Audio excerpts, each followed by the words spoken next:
Ella entra en la sala de juntas, con 8 meses de un embarazo de alto riesgo, lista para salvar su carrera. Pero entonces la puerta se abre. Es Sebastián, su exmarido millonario, el hombre que le exigió elegir entre él o el bebé. Su mirada fría se posa sobre ella y luego desciende a su vientre. El shock es total. El hijo que él creía resuelto vive. Hola, mis amigas y amigos. Antes de comenzar esta sorprendente historia, dejen en los comentarios desde dónde están viendo y cuéntame cómo. Va tu día, ¿vale? Y recuerden dar like y suscribirse al canal. Camila Quispe sentía el peso de la sala de conferencias sobre sus hombros, una presión casi tan tangible como la que ejercía su propio hijo nonato contra sus costillas. A sus 32 años y con 8 meses de un embarazo complicado a cuestas, el agotamiento era un manto pesado que apenas lograba sostener. Estaba en el piso 40 de la Torre del Solar, el corazón financiero de San Isidro, en Lima, un bastión de poder que contrastaba brutalmente con su pequeño apartamento alquilado en Miraflores. Apretó el bolígrafo con tanta fuerza que sus nudillos perdieron el color, sintiendo el familiar agitarse de náuseas en su estómago.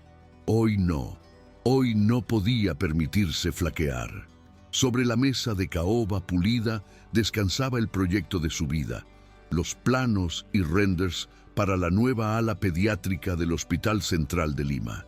Este contrato no era solo una oportunidad profesional, era su única tabla de salvación financiera, el escudo que necesitaba para proteger el futuro del niño que crecía dentro de ella, un futuro que estaba decidida a construir sola, ladrillo a ladrillo, si era necesario. La sala estaba en silencio, un silencio expectante y frío, habitado solo por los ejecutivos de traje oscuro de Del Solar Holdings y los representantes del hospital. Esta presentación era su última oportunidad de demostrar que su visión, un diseño empático centrado en la curación a través de la luz y la naturaleza, era superior a la de las firmas más grandes y establecidas que competían por el mismo contrato. La puerta principal de la sala de conferencias se abrió con un silbido neumático, cortando la tensión. Y entonces, antes de que pudiera verlo, lo olió. El aroma la golpeó primero, una mezcla inconfundible de sándalo y ozono, la fragancia personalizada que él usaba como una armadura. Sebastián del Solar, su exmarido, el hombre que, 8 meses atrás, le había dado un ultimátum imposible: su carrera o el bebé. El Tein, hombre que la había observado impasible mientras ella empacaba sus cosas, con el corazón roto, pero la decisión firme. Entró en la sala no como un hombre, sino como un huracán contenido, su presencia absorbiendo instantáneamente todo el oxígeno del ambiente. A sus 36 años, Sebastián era la encarnación del poder absoluto, el nuevo CEO interino de todo el proyecto del hospital. Una noticia que, evidentemente, habían omitido convenientemente de todos los correos electrónicos preparatorios. Su mirada, fría y analítica, barrió la sala, evaluando a los miembros del consejo, a los clientes, y entonces, inevitablemente, se detuvo en ella. Vio su rostro, pálido pero determinado, y luego, con una lentitud casi agónica, sus ojos descendieron. Se fijaron en la protuberancia imposible, en el vientre de 8 meses que ella no podía ocultar bajo la chaqueta profesional. El vaso de agua que sostenía en su mano tembló, un movimiento minúsculo, casi imperceptible. Pero para Camila, fue como un terremoto. El mundo de Sebastián del Solar, el hombre que controlaba cada faceta de su vida, se detuvo en seco. El aire no llegaba a sus pulmones. 8 meses. 8 meses de un silencio sepulcral. 8 meses en los que él había vivido bajo la suposición calculada de que ella había resuelto el problema, que había elegido la lógica sobre el sentimiento, que había priorizado la comodidad de su matrimonio sobre el latido incipiente que él había rechazado tan categóricamente. Pero allí estaba ella, la prueba viviente de su elección, una elección que lo excluía a él. El shock en su rostro fue brutal, despojado de toda la arrogancia corporativa. Vio la curva de su vientre y su cerebro intentó procesar la matemática. El divorcio, el tiempo transcurrido, el tamaño de ese vientre, era suyo. Ese hijo que él había descartado como un error de cálculo, como una interrupción en su plan de 5 años, vivía, respiraba, crecía dentro de la mujer que él había alejado. Abrió la boca, quizás para decir su nombre, quizás para lanzar una acusación, pero ningún sonido emergió. El silencio se estiró, pesado y vibrante, cargado con el peso de 1000 palabras no dichas, de decisiones irrevocables. Camila sostuvo su mirada, el corazón golpeando dolorosamente contra su esternón, rehusándose a ser la primera en desviarla. Sintió una oleada de protección feroz hacia su hijo, y con ella una oleada de fuerza. Había sobrevivido a su abandono, sobreviviría a su mirada. La tensión en la sala era tan densa que se podía cortar. Inés Gálvez, la directora de operaciones y rival interna de Sebastián, observaba el intercambio con una curiosidad aguda y calculadora, sus ojos moviéndose de Sebastián a Camila como quien detecta sangre en el agua. Inés, una mujer de 40 años, con una ambición tallada en acero, había estado compitiendo contra Sebastián por el control de este proyecto durante meses. La aparición de esta mujer visiblemente embarazada, que claramente tenía una historia devastadora con el nuevo CEO, era una variable inesperada, una palanca que aún no sabía cómo usar, pero que ciertamente no ignoraría. Señorita Quispe, la voz de Inés fue suave como la seda, pero con un filo cortante, sacando a todos del estupor. Puede comenzar cuando esté lista. Camila respiró hondo, apartando la mirada de Sebastián y enfocándola en los clientes del hospital. Su voz tembló al principio, pero ganó fuerza mientras se sumergía en su pasión. El diseño de un ala pediátrica no se trata solo de eficiencia médica, comenzó su voz llenando la sala. Se trata de crear un entorno que recuerde a los niños que, incluso en la enfermedad, siguen siendo niños. Propongo espacios que utilicen la luz natural de Lima, jardines terapéuticos interiores y materiales táctiles que reduzcan el miedo. Mientras hablaba, Sebastián se sentó, rígido, en la cabecera de la mesa. No escuchaba las métricas de costos ni los plazos de construcción. Solo veía el rostro fatigado de Camila, la forma en que inconscientemente acunaba su vientre mientras describía las salas de juego. La presentación de Camila se desvaneció en un zumbido sordo mientras la mente de Sebastián era arrastrada violentamente hacia el pasado. El recuerdo lo golpeó con la fuerza de una bofetada. Su oficina en la torre, 8 meses atrás, la lluvia golpeando los cristales panorámicos que mostraban un San Isidro gris. Camila estaba frente a él, sosteniendo la prueba de embarazo positiva como si fuera una ofrenda de paz. Sebastián, vamos a ser padres, había dicho ella, con una mezcla de terror y asombro en la voz. La reacción de él había sido instantánea y gélida. El control, el pánico. No ahora, Camila. Estamos a punto de asegurar la fusión más grande en la historia de la compañía. Un niño es una distracción, es un ancla. Vio cómo la luz se apagaba en los ojos de ella mientras él le exponía la lógica. Él mismo era producto de un padre que lo había abandonado por sus ambiciones. Un miedo paralizante a repetir esa historia, a fracasar como padre, se había solidificado en él, convirtiéndose en una armadura de arrogancia y control obsesivo por el trabajo. O es tu carrera, o es eso, le había dicho, su voz final, sin espacio para la negociación. Había esperado que ella eligiera la vida que habían construido. No esperaba que ella lo eligiera a él, al bebé. El silencio de su partida, El vacío de su armario 2 días después había sido un precio que él, en su ceguera, había estado dispuesto a pagar por el orden. Ahora, la realidad de esa elección lo confrontaba en la forma de una mujer agotada, que luchaba no solo por su carrera, sino por la vida que él había rechazado. La presentación continuó, pero Sebastián estaba atrapado en la tormenta de su propio remordimiento. Mientras tanto, la narración omnisciente se desplaza hacia la realidad de Camila, lejos del lujo corporativo. Su vida actual era una batalla diaria. El pequeño apartamento en Miraflores, aunque encantador, se comía la mayoría de sus ahorros. El divorcio la había dejado financieramente vulnerable. Sebastián, en su ira, había congelado sus cuentas conjuntas y sus abogados habían sido tiburones. Este proyecto del hospital no era solo un sueño, era una necesidad. Era la diferencia entre una atención médica de primer nivel para su hijo y la incertidumbre del sistema público.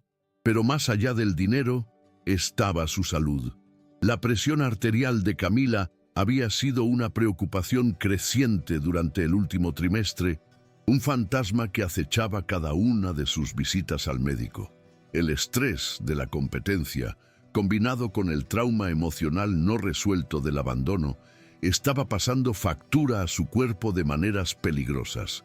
Sabía que debía descansar, que debía alejarse del estrés, pero ¿cómo podía hacerlo cuando el futuro de su hijo dependía literalmente de su capacidad para ganar esta pelea? La semana anterior, la advertencia de su médico había sido inequívoca, un eco sombrío que resonaba en su mente incluso ahora bajo las luces fluorescentes de la sala de juntas. El doctor Benavides la había mirado por encima de sus gafas, su rostro amable pero severo, mientras retiraba el estetoscopio. El manguito de presión arterial se había desinflado con un suspiro lento. Camila, tu presión arterial está peligrosamente alta. Los niveles de proteína en tu orina son alarmantes. Ella había sentido un nudo de hielo formarse en su estómago, su mano volando instintivamente hacia su vientre. Esto es preeclampsia. Es grave, continuó el médico, su voz sin dejar lugar a dudas. El estrés de este proyecto te está matando, literalmente. Necesitas reposo absoluto. Quiero que te tomes una licencia médica indefinida, empezando ahora mismo. La palabra imposible casi se le escapa. ¿Licencia? ¿Ahora? Doctor, había suplicado ella, solo necesito 2 semanas más. Solo hasta que la presentación esté hecha. No puedo parar. Tengo que asegurar el futuro de mi hijo. El doctor Benavides había suspirado, la preocupación marcando líneas profundas en su frente. Si continúas a este ritmo, no estaré preocupado por tu futuro, sino por si ambos logran sobrevivir al próximo mes. Estás jugando con tu vida y la del bebé. La reunión finalmente concluyó, dejando una estela de preguntas tácitas y tensión eléctrica. Los clientes del hospital parecían impresionados por el diseño de Camila, pero visiblemente incómodos por el drama personal que acababa de desarrollarse.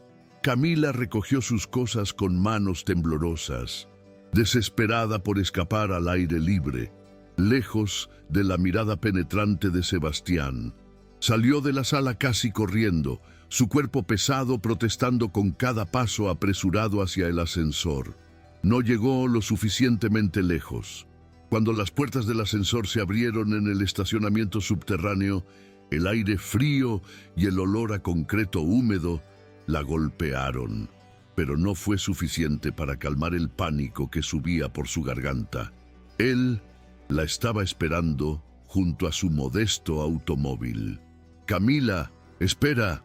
Su voz resonó en el silencio del garaje, un comando que ella había obedecido durante años, pero que ahora solo le provocaba rechazo.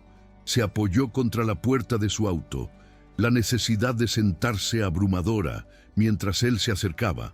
su costoso traje italiano completamente fuera de lugar en el entorno gris. 8 meses, espetó él. Su voz ya no era la del CEO controlado, sino la de un hombre traicionado, la furia y el miedo luchando por la supremacía en su rostro. 8 meses, Camila, y no pensabas decírmelo. Ibas a tener a mi hijo y simplemente no decírmelo. El absurdo de su acusación le dio a ella una oleada de adrenalina. Se enderezó, mirándolo directamente a los ojos.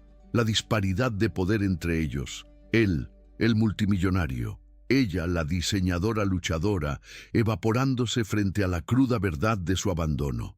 Tú tomaste tu decisión, Sebastián. Fui muy clara sobre el embarazo. Y tú me dijiste que eligiera. Me ordenaste que lo resolviera. El término clínico que él había usado todavía le quemaba los oídos. Y yo elegí a él, dijo ella, su voz rompiéndose mientras ponía una mano protectora sobre su vientre. Tú elegiste la compañía, tú elegiste tu legado. No tienes derecho a estar enojado, no tienes ningún derecho. Él dio un paso más cerca, su sombra cubriéndola. La vulnerabilidad que había mostrado en la sala de reuniones desapareció, reemplazada por la armadura familiar del control. Eso no importa ahora. Voy a encargarme de esto. Mis médicos se pondrán en contacto contigo. Te trasladarás a la clínica Delgado. Quiero al mejor equipo monitoreándote. Ella levantó una mano deteniéndolo. No vas a encargarte de mí, Sebastián. Ya no eres mi esposo. No vas a controlar esto. Vio la confusión en su rostro. Él no estaba acostumbrado a que lo desafiaran. No entiendes, dijo ella, su voz bajando, la fatiga volviendo con toda su fuerza. Esto no es un embarazo normal. No es solo cuestión de dinero o de los mejores médicos. Entonces le soltó la verdad que su médico le había confirmado. Tengo preeclampsia severa, es de alto riesgo. Cada día que él sigue dentro es un milagro, pero también un riesgo. Mi presión arterial está por las nubes. Estamos en peligro, Sebastián. Ambos. La palabra peligro pareció finalmente penetrar su arrogancia. La idea de que su hijo estuviera en peligro real, un peligro que su dinero no podía simplemente borrar, lo desestabilizó visiblemente. El instinto de Sebastián por el control era casi patológico, una reacción a su propio pasado caótico. Te mudarás a mi ático en San Isidro. Allí tendrás enfermeras, reposo, el mejor cuidado. Camila sacudió la cabeza, estableciendo los límites con la poca energía que le quedaba. Esta era la regla número 1. No voy a ir a ninguna parte contigo. No tomarás decisiones por mí, Sebastián. ¿Entiendes?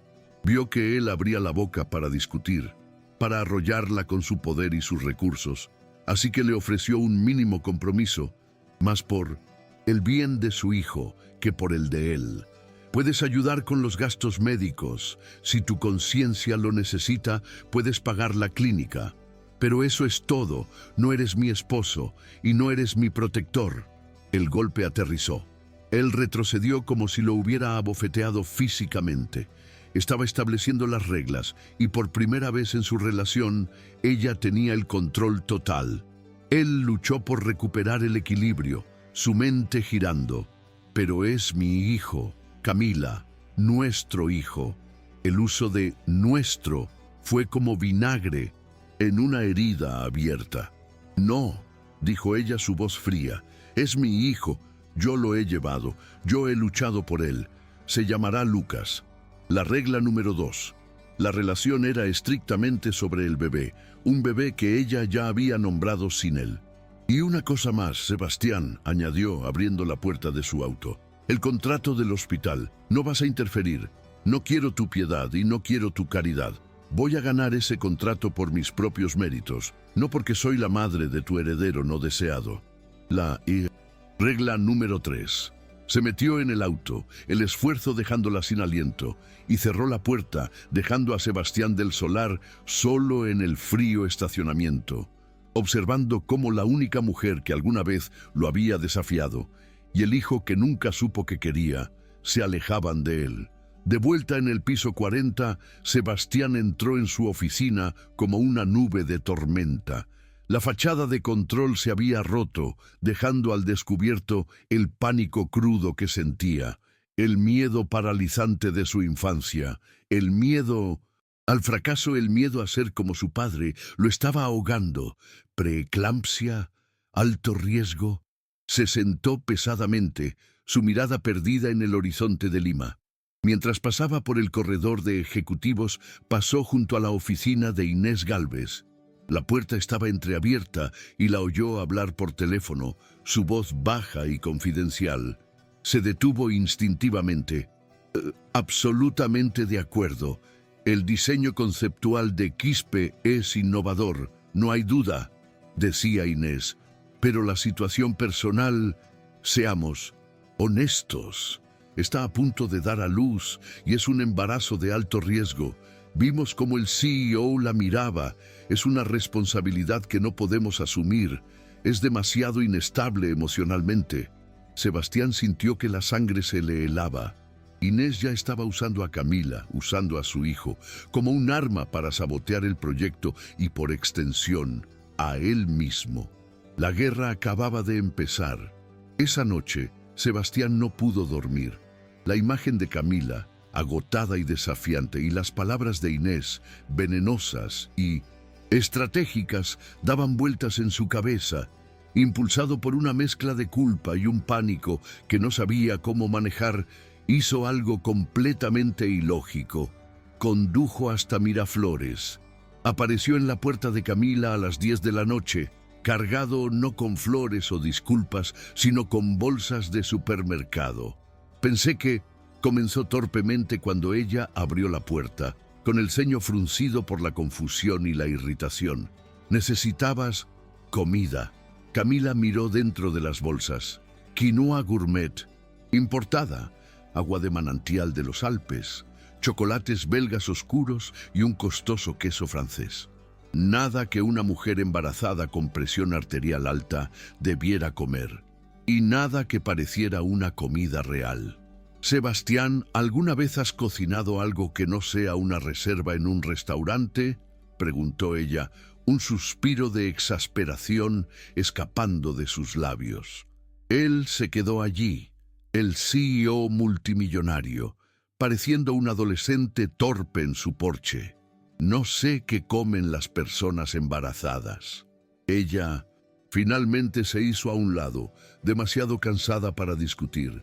Entra, pero vas a cortar las verduras, y no las orgánicas de $20.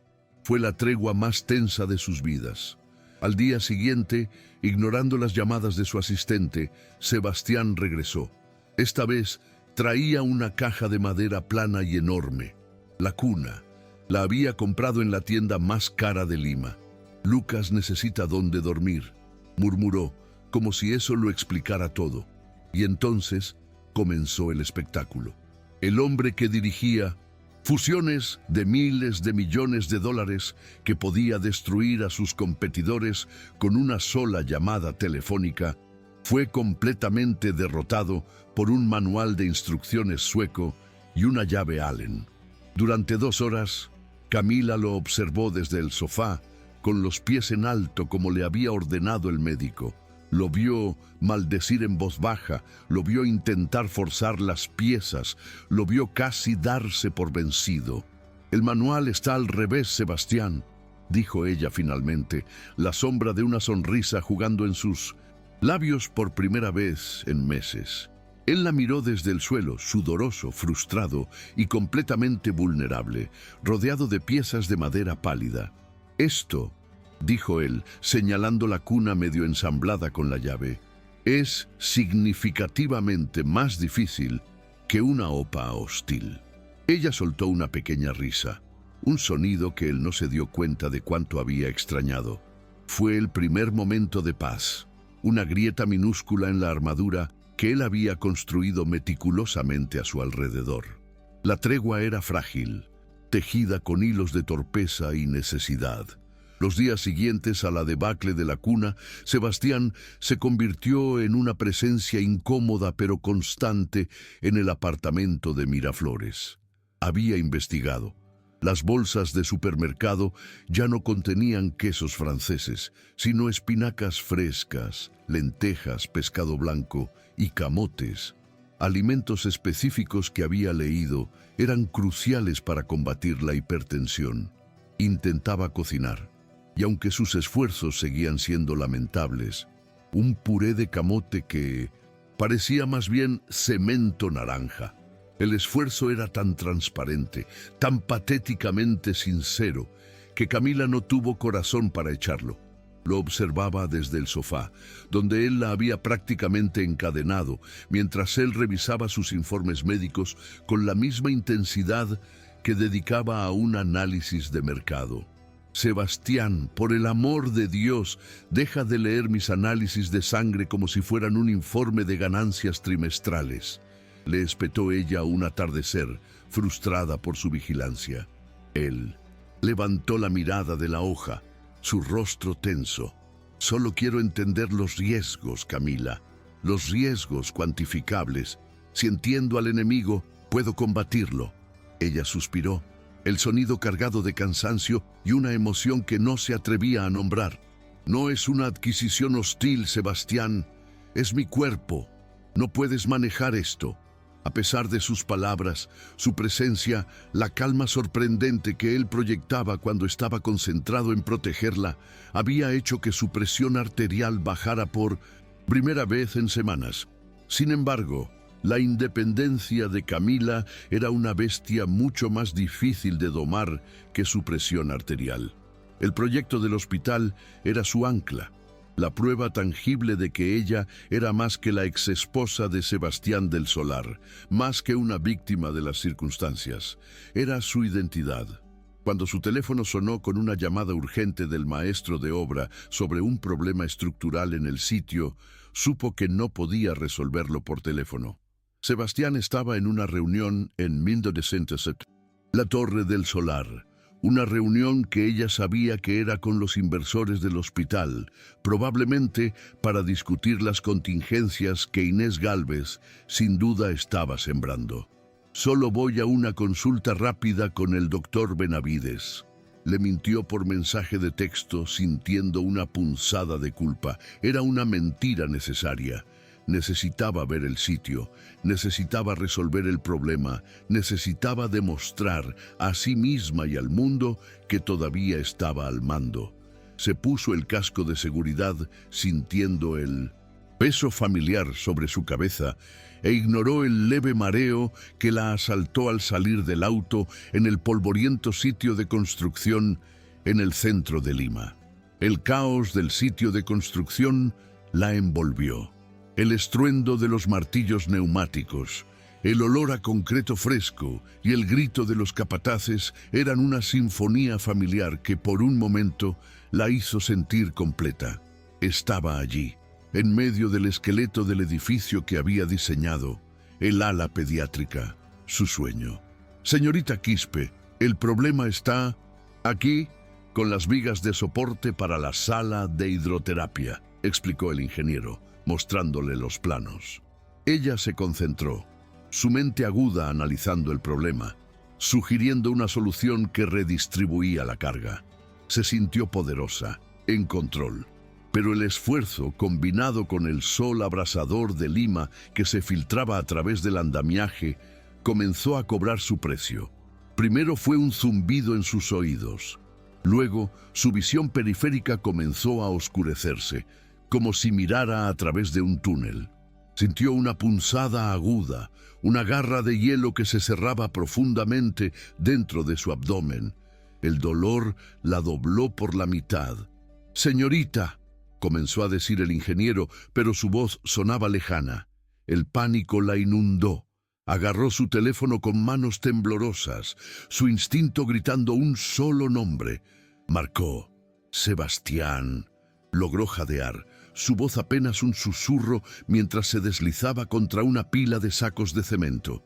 «Ayúdame. Yo creo que es la hora». El teléfono se resbaló de su mano inerte mientras el mundo se volvía negro.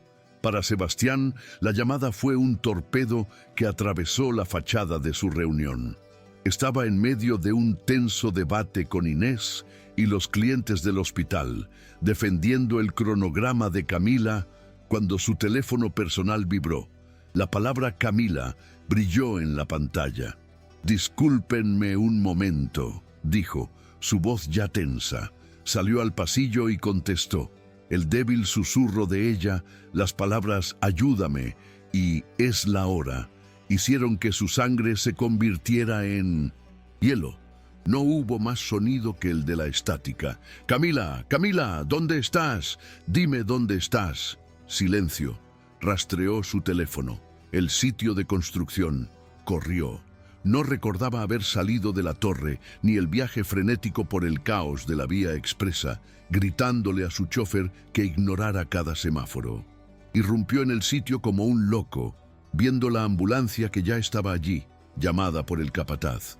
La vio en una camilla, pálida como el yeso, con una máscara de oxígeno en el rostro. «Quítense de en medio, soy su esposo», gritó, una mentira instintiva nacida del pánico. «A la clínica Delgado, ahora, quiero al doctor Benavides».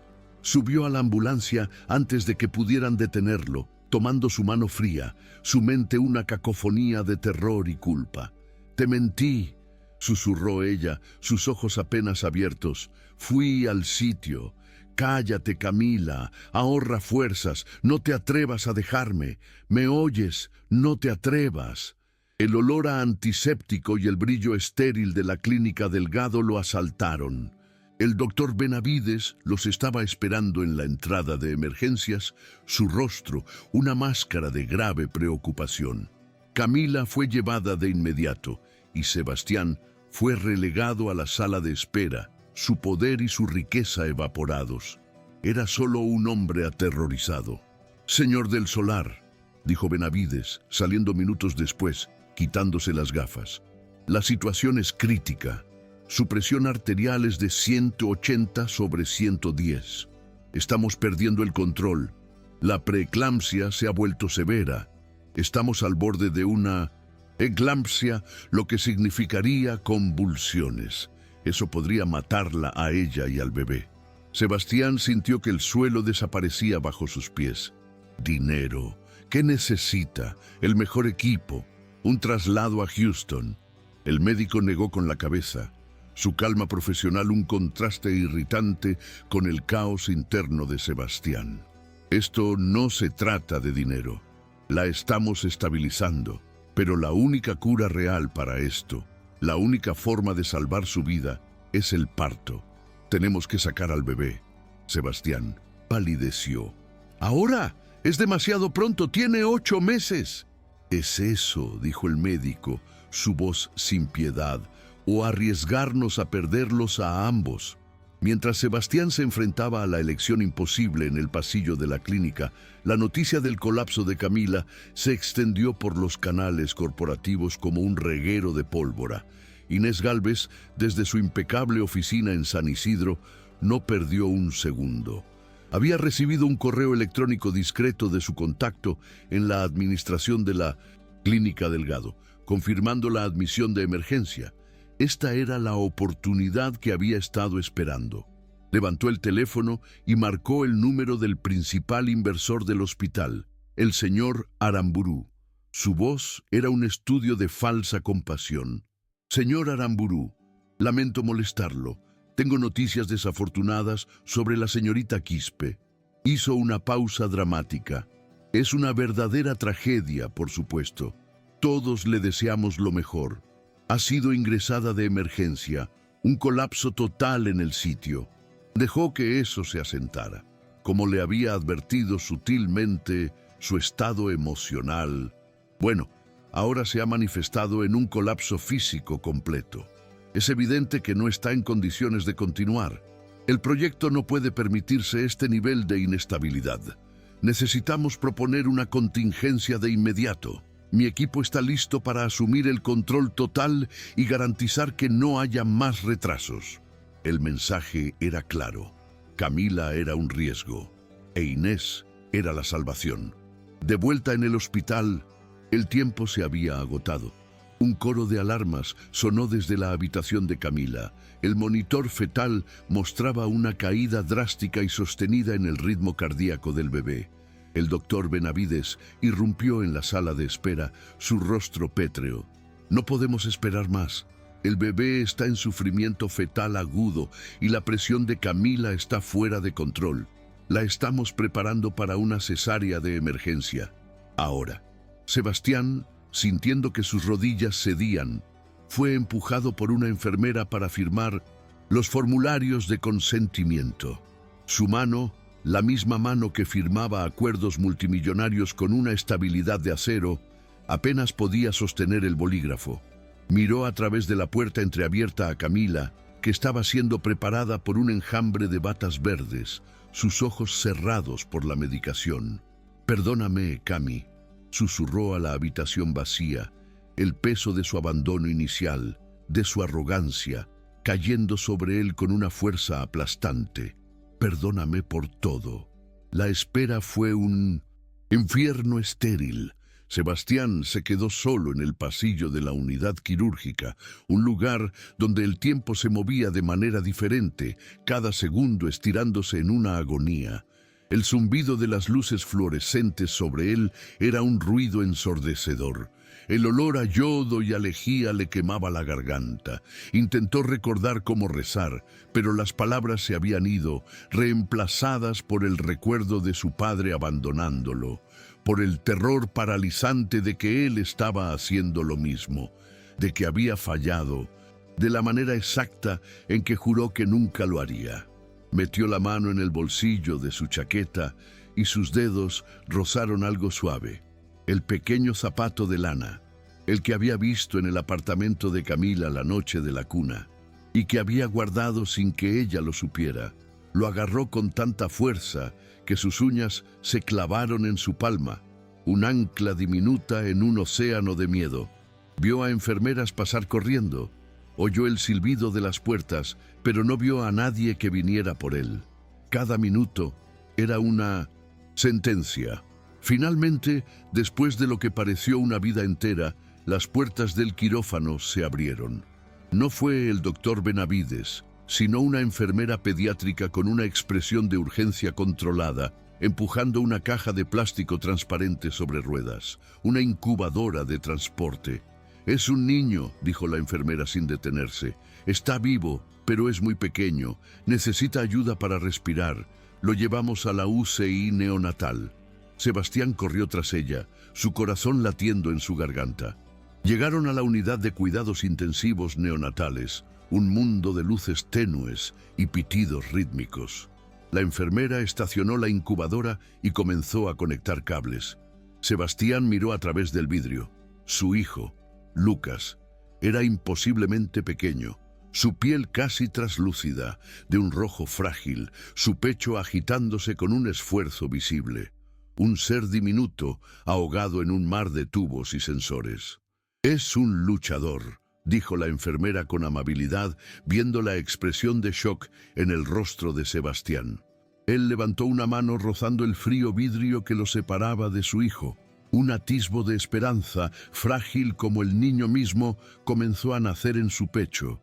Y justo en ese momento, el monitor conectado a Lucas comenzó a sonar, un pitido estridente, agudo, penetrante. La luz roja parpadeó. «¡Apnea!», gritó la enfermera a otra. «Está dejando de respirar. Doctor, rápido». Pasaron horas antes de que Camila recuperara la conciencia. Se despertó lentamente, la anestesia dejándola aturdida y desorientada. La habitación estaba silenciosa, bañada en la suave luz gris del atardecer. Sintió un vacío aterrador y definitivo. Su vientre estaba plano. El pánico la atravesó, despejando la niebla de las drogas. «El bebé», susurró, su voz rasposa. Sebastián estaba sentado en una silla junto a la cama, su rostro demacrado, con ojeras oscuras y la barba de un día. Parecía 10 años mayor. Levantó la cabeza de golpe. «Camila, estás despierta». Ella agarró su brazo, sus uñas, clavándose. ¿Dónde está mi bebé? ¿Dónde está Lucas? Está vivo, Camila, dijo él rápidamente, su voz ahogada. Está vivo, está en la UCI, nació muy pequeño. El alivio la inundó, pero fue inmediatamente seguido por una ola de culpa tan poderosa que la dejó sin aliento. No, no, comenzó a sollozar, las lágrimas calientes corriendo por sus sienes. Fui al sitio. Sabía que no debía ir. El doctor Benavides me lo advirtió. Es mi culpa. Oh Dios, es mi culpa, Sebastián. Él intentó tomar su mano, pero ella la apartó, golpeando débilmente el colchón. Es mi culpa. Sebastián negó con la cabeza, su propia culpa, un peso de plomo en su estómago. No, Cami, no es tu culpa, es mía. Yo te presioné, yo empecé todo esto, yo no te protegí cuando debía. Pero ella no lo escuchaba, perdida en la agonía de su propia responsabilidad, mientras en el piso de abajo su hijo luchaba por cada respiración. El viaje desde la sala de recuperación hasta la unidad de cuidados intensivos neonatales fue el más largo de la vida de Camila. Cada junta en el piso de linóleo era una sacudida que enviaba ecos de dolor a través de su incisión, pero era un dolor sordo, distante, eclipsado por el pánico helado que se aferraba a su corazón. Sebastián caminaba junto a la silla de ruedas, su rostro una máscara de agotamiento y un miedo tan crudo que casi lo humanizaba. La culpa que ella había expresado en su habitación es mi culpa. Ahora se había asentado entre ellos como una niebla venenosa. El pitido rítmico de la unidad se hizo más fuerte a medida que se acercaban, un metrónomo que marcaba los segundos de la frágil existencia de su hijo. Cuando entraron, el mundo de Camila se redujo a una sola imagen.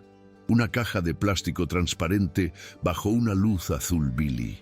Dentro, perdido en un nido de cables, tubos y sensores parpadeantes, yacía Lucas. Era aterradoramente pequeño, su piel tan delgada que parecía de papel de arroz, su pecho agitándose con un esfuerzo visible que la incubadora intentaba aliviar con un suave silbido. Era una vida tan diminuta, tan precaria, que parecía imposible que hubiera salido de ella. El llanto que la ahogaba no era de tristeza, sino de un terror primordial. «Oh, Dios», susurró, extendiendo una mano temblorosa hacia el vidrio frío de la incubadora. «Sebastián es tan pequeño». Él se paró detrás de ella, poniendo sus manos sobre los hombros de la silla de ruedas, no como un gesto de posesión, sino como si se estuviera anclando a ella. Lo único real en esa habitación de pesadilla. «Es un luchador, Cami», repitió él, la misma frase que le había dicho la enfermera, como si al decirla en voz alta pudiera hacerla realidad. Luchó por estar aquí. El doctor Benavides se acercó a ellos, su expresión compasiva pero sin adornos. «Está estable por ahora, pero será honesto, Camila, señor del solar. Las próximas 72 horas son críticas». Nació con 32 semanas y el sufrimiento fetal fue severo. Sus pulmones no están desarrollados y su corazón está trabajando demasiado. Tuvimos ese episodio de apnea cuando llegó. Sebastián se tensó visiblemente, el recuerdo del monitor gritando todavía fresco. «Lo estamos monitoreando por segundo, pero necesita estar preparada para un camino largo y difícil. Habrá buenos días y habrá días terribles». Camila apenas escuchaba los detalles médicos. Todo su ser estaba enfocado en la lucha visible de su hijo. Vio el pequeño talón perforado por una vía intravenosa y sintió el pinchazo en su propio corazón. El peso de su decisión de ir al sitio de construcción la aplastó. «Yo te hice esto, mi amor», le susurró al vidrio. «¿Mamá lo siente tanto?». Sebastián se arrodilló junto a la silla de ruedas, su mirada fija también en Lucas. «No», dijo él, su voz baja y áspera, no para discutir con ella, sino como una confesión. «No, yo lo hice. Si yo no te hubiera abandonado, si no te hubiera obligado a elegir, si no hubiera puesto este estrés sobre ti, No terminó la frase. No tenía que hacerlo. Por primera vez no estaban discutiendo sobre quién tenía la culpa, sino compartiendo el peso aplastante de ella. Estaban unidos, no por el amor o el matrimonio, sino por el terror compartido de perder a ese pequeño ser que habían creado en el amor y casi destruido en el orgullo. Pasaron 2 días en ese limbo, 2 días en los que el mundo exterior dejó de existir. Los correos electrónicos se acumulaban, las llamadas de los clientes del hospital iban directamente al buzón de voz. Sebastián no dejó el hospital. Durmiendo en la incómoda silla de la habitación de Camila, coordinando comidas que ella apenas tocaba y pasando cada hora de visita permitido en la UCI, observando a Lucas a través del vidrio. En la mañana del tercer día, la realidad intrusiva del mundo corporativo regresó. El teléfono de Camila, silenciado sobre la mesa de noche, se iluminó con un correo electrónico urgente de la junta directiva del hospital. Su corazón dio un vuelco. Era una notificación oficial. Debido a los retrasos imprevistos y la incertidumbre en torno a la gestión del proyecto, la presentación final ha sido adelantada. Se llevará a cabo mañana a las 10 a.m. en el auditorio principal de Del Solar Holdings. La presencia es obligatoria para validar la propuesta. Camila sintió que el aire le faltaba. ¿Mañana? Jadeó, mostrándole el teléfono a Sebastián. Están a menos de 24 horas. Saben que estoy aquí. Saben que no puedo ir. La cara de Sebastián se oscureció. Inés, dijo la palabra como una maldición. Ella está usando la cláusula de inestabilidad del proyecto para ejecutar la toma de control. Sabe que estás incapacitada. Está robando tu proyecto, Camila, delante de todos. Una furia fría y clara atravesó la niebla de dolor y culpa de Camila. Miró hacia la puerta, en dirección a la UCI. Ese proyecto era el futuro de Lucas. Era el dinero para pagar las facturas que se acumulaban. Era la prueba de que ella no estaba rota. No, dijo ella, su voz, temblorosa pero llena de acero. No voy a dejar que esa mujer me quite esto, no después de todo lo que he pasado. La adrenalina le dio una fuerza que no sabía que poseía. Sebastián, necesito que hagas algo por mí. Él la miró, listo para mover montañas. Cualquier cosa.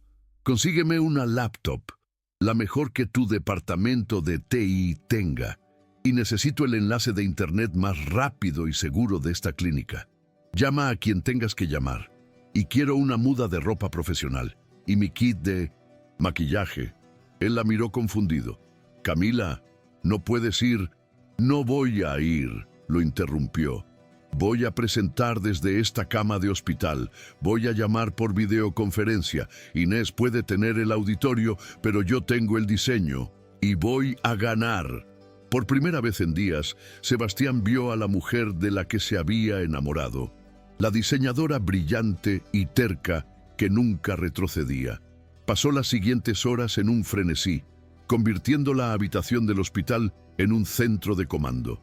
Los técnicos de TI de Del Solar Holdings llegaron corriendo, instalando líneas dedicadas, probando la conexión, todo bajo la mirada furiosa de Sebastián, quien les exigía perfección.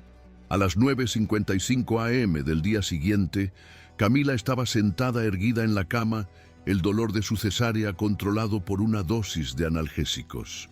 Llevaba una chaqueta de traje profesional sobre su bata de hospital. Su rostro pálido pero maquillado, con una determinación feroz.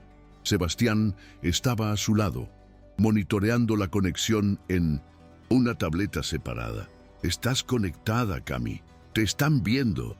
En la pantalla grande del auditorio, el rostro de Camila apareció. En la sala, Inés Gálvez, de pie en el podio, apenas pudo ocultar su sorpresa y furia. Había contado con un abandono. Camila comenzó su presentación. Su voz era clara, apasionada. Habló del diseño empático, de cómo la luz natural de Lima podría acelerar la curación.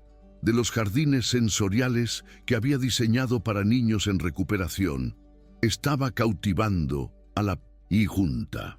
Los inversores, incluido el señor Aramburu, estaban absortos, viendo la genialidad de su plan. Ella estaba ganando. Inés Gálvez la observaba con una sonrisa gélida. En el fondo de la sala, le hizo una seña sutil a un técnico de TI que estaba en su nómina. Justo cuando Camila pasaba a las proyecciones financieras, su imagen en la pantalla del auditorio se congeló. Su voz se convirtió en un ruido digital agudo y luego en silencio. «Problemas técnicos», anunció el técnico con falsa preocupación. En la habitación del hospital, Camila miraba con horror cómo la barra de conexión se volvía roja. «¡No! ¡Sebastián! ¡Me cortaron! ¡Me están bloqueando!», gritó, golpeando frenéticamente el teclado. En el auditorio, Inés subió al podio con una expresión de profunda lástima. «Como pueden ver, señores», dijo, su voz goteando falsa compasión, «es exactamente lo que temíamos. Una situación trágica, pero sobre todo inestable. La señorita Quispe simplemente no está en condiciones de manejar la presión de este proyecto. Su conexión, como su situación personal, no es confiable. Es lamentable, pero debemos seguir adelante. Mi equipo ha preparado una solución de contingencia que...». Sebastián observaba la tableta, viendo a Inés moverse para el golpe de gracia. Vio el rostro de Camila desmoronarse, la lucha abandonándola mientras las lágrimas de frustración y derrota corrían por sus mejillas. «Se acabó», susurró ella. «Ella ganó». En ese instante, algo se rompió en Sebastián. La armadura de arrogancia, el miedo al fracaso, el legado de su padre, todo se desvaneció, reemplazado por una claridad protectora y furiosa. Este era su punto de inflexión. Había roto las reglas de Camila sobre el dinero, regla 1, y sobre el bebé, regla 2. Ahora iba a pulverizar la regla 3. No interferirás en mi contrato. No para controlarla, sino para salvarla. Se inclinó y la besó en la frente, un gesto desprovisto de romance pero lleno de una promesa feroz. «Sigue intentando». «Conectar», ordenó. «No te rindas». Salió corriendo de la habitación del hospital, sin chaqueta, con la camisa arrugada de haber dormido en una silla durante 3 días, pareciendo un hombre al borde del colapso, no un CEO multimillonario. Corrió por los pasillos de la clínica, bajó al estacionamiento y condujo como un maníaco por el Javier Prado hasta San Isidro. Irrumpió en la Torre del Solar, pasó corriendo junto a su atónita asistente y no se detuvo hasta que golpeó las puertas dobles del auditorio principal. Inés estaba en medio de su presentación, mostrando un diseño corporativo estéril que era la antítesis del de Camila. Y así, con una gestión de riesgos optimizada, estaba diciendo, cuando las puertas se abrieron de golpe. Sebastián del Solar entró sin aliento, su cabello revuelto, su mirada salvaje. Caminó directamente por el pasillo central. «Detengan esta reunión», gritó, su voz retumbando en el silencio atónito. «Deténganla ahora». Inés palideció. «Sebastián, esto es completamente inapropiado. Estás interrumpiendo una presentación de la Junta». Él la ignoró, subiendo al escenario y parándose directamente frente a los inversores. El señor Aramburu lo miraba con severo disgusto.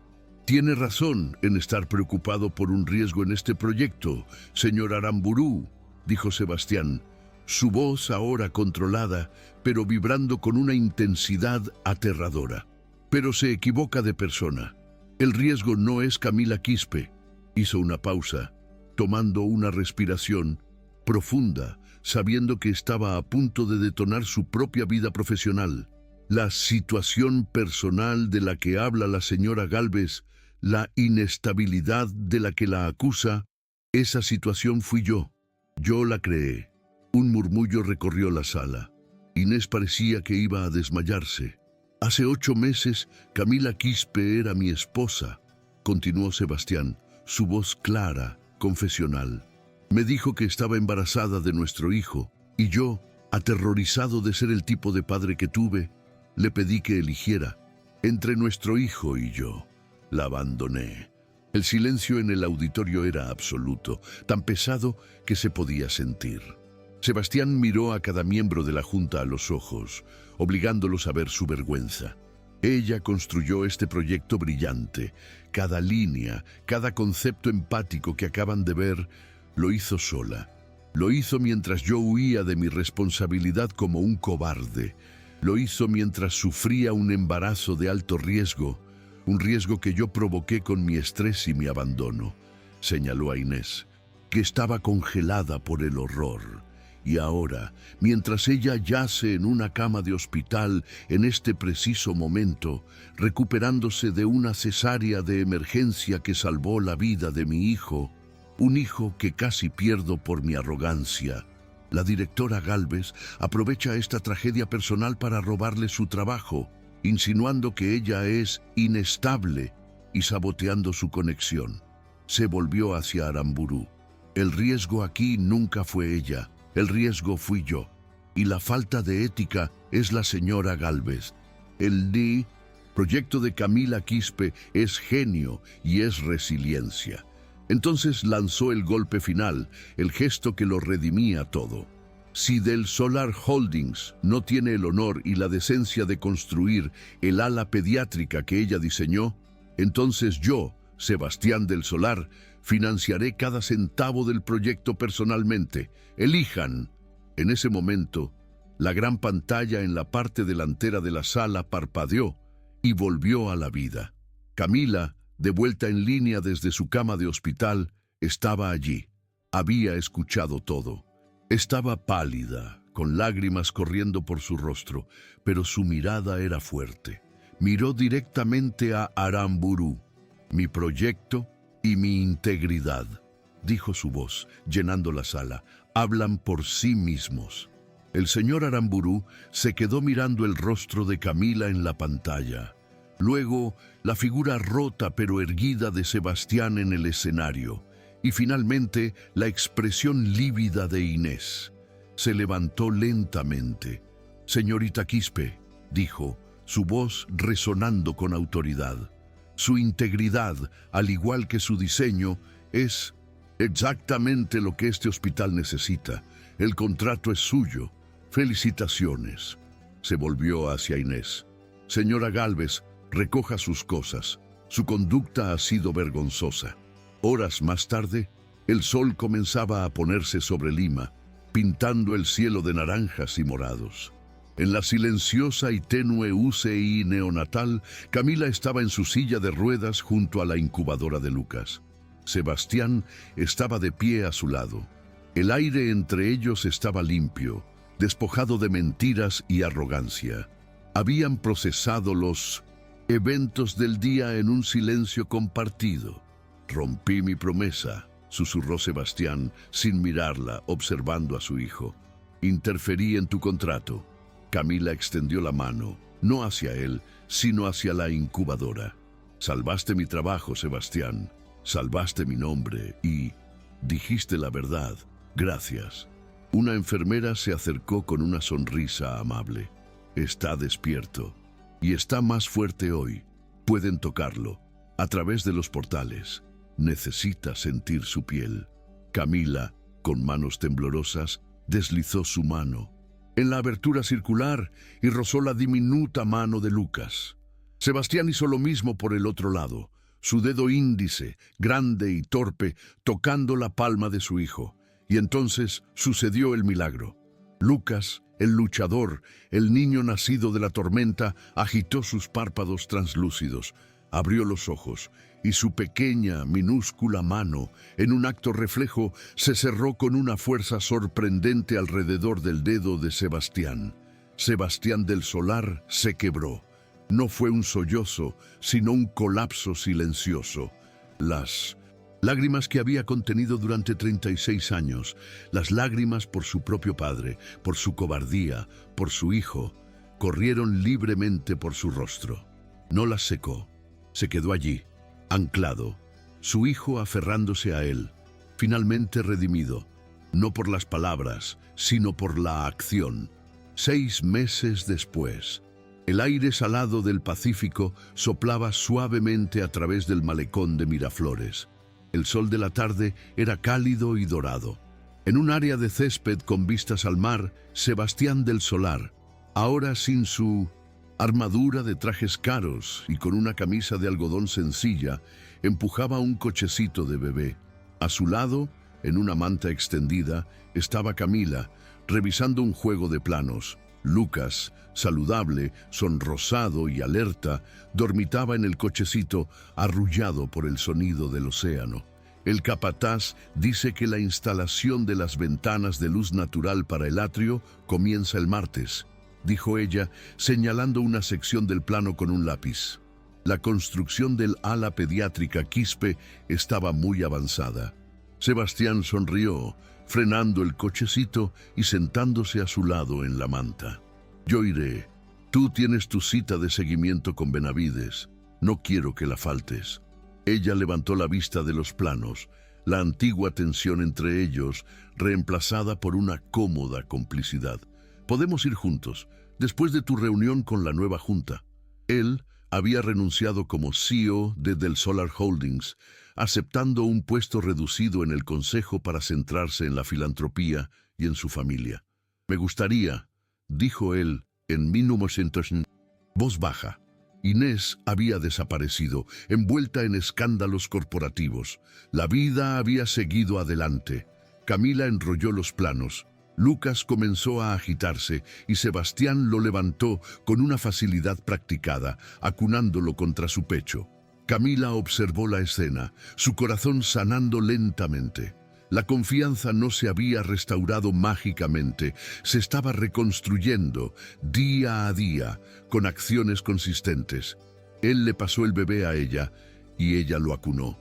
Sebastián se sentó más cerca, pasando un brazo por sus hombros. Ella se apoyó en él. No hubo un beso cinematográfico, no hubo una declaración de amor eterno. Simplemente se quedaron allí, una familia, observando las parapentes flotar sobre el océano, mientras el hijo que casi pierden dormía pacíficamente entre ellos. La redención no había sido un solo gesto público en un auditorio.